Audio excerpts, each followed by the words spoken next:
The aircraft crash that claimed the life of Maharashtra Deputy Chief Minister Ajit Pawar and four others in Pune's Baramati on Wednesday morning has once again drawn national attention to India's long history of deadly air tragedies.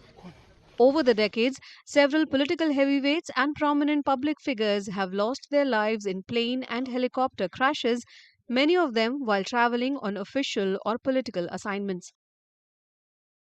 India's pioneering nuclear physicist Homi Jahangir Bhabha died in a tragic crash aboard an Air India flight in January 1966.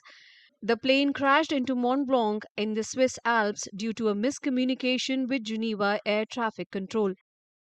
In June 1980, Congress leader and son of then Prime Minister Indira Gandhi, Sanjay Gandhi, died in a crash while attempting aerial stunts in a Delhi Flying Club aircraft near Safdarjung Airport.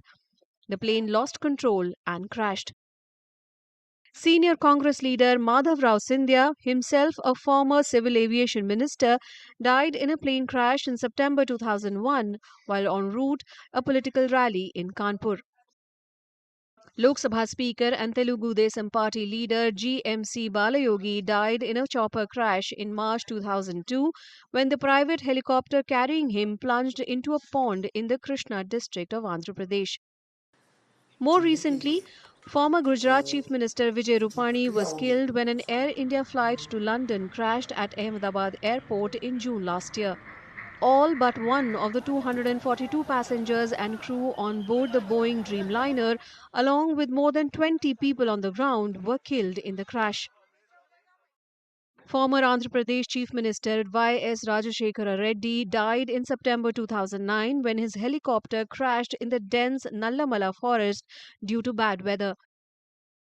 Arunachal Pradesh Chief Minister Dorji Khandu and four others were killed in April 2011 when their helicopter crashed in the West Kameng district of the state.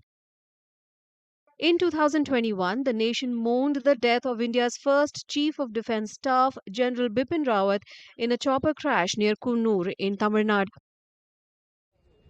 The plane crash in Baramati on Wednesday serves as a tragic reminder of the risks that continue to shadow aerial travel.